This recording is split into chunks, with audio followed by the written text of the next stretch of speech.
The New South Wales Liberal Party has been accused of a catastrophic stuff-up because the party failed to nominate candidates before a deadline ahead of local council elections next month. Let's bring in the Liberal Senator Andrew Bragg. Now, Andrew, good to see you this morning. Let's start with your thoughts on this. Morning, Pete.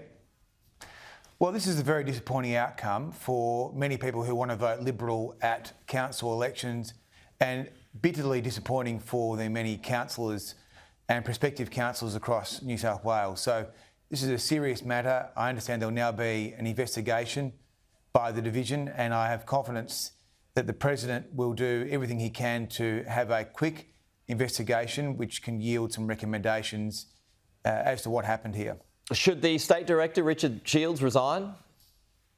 Well, let's see what the investigation comes back with. My sense is that this doesn't need to be a fast process. It shouldn't be too hard to see what exactly has happened here. Are there federal implications here regarding issues within the party's logistical operations all ahead of the next federal election? Look, the division historically has run a very good operation. There have not been paperwork issues in the past.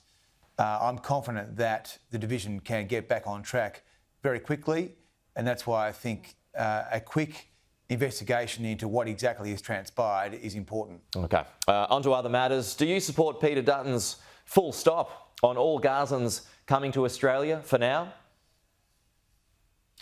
Well, I think there's been some blurring of the lines here. I mean, we run a non-discriminatory migration program, Pete, and that is the system that everyone agrees with.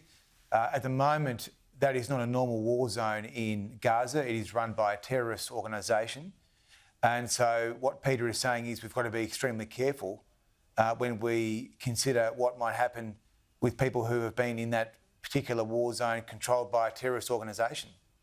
So when you say we've got to be very careful, do you support that claim that, that Gazans have to stop coming to Australia for now? He didn't say indefinitely, he said for now. So do you support him on that point?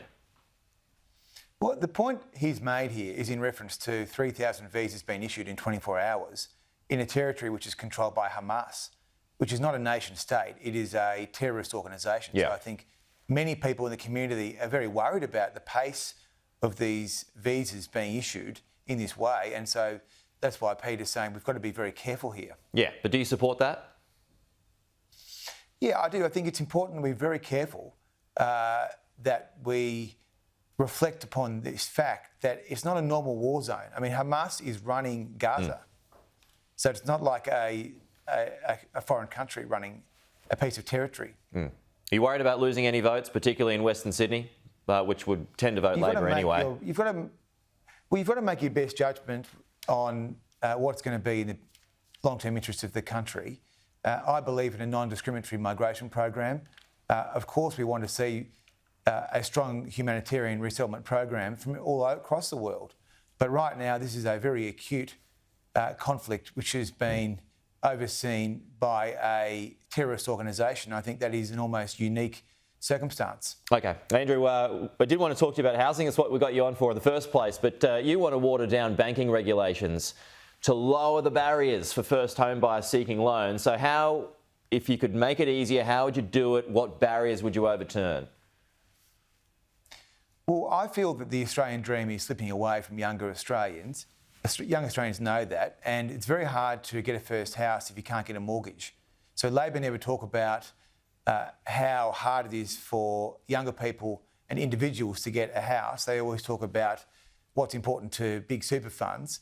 And so we're going to run an inquiry which will look at the adequacy of existing lending regulations and whether that could be improved. I mean, ultimately, we want to tilt the scales in favour of first home buyers.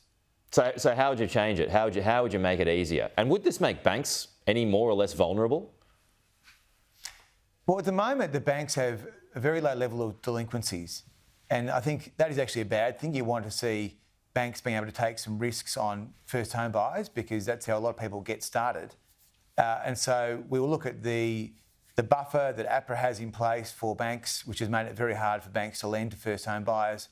We'll look at the role of HECS debts and whether HECS debts are retarding the ability of first home buyers to get housing finance. So it'll be a very practical inquiry which will look at generating new policy options unlike Labor, which seems wedded to its same failed housing policies. Okay, that's the Liberal Senator Andrew Bragg. Thank you, Andrew. We will talk to you again soon.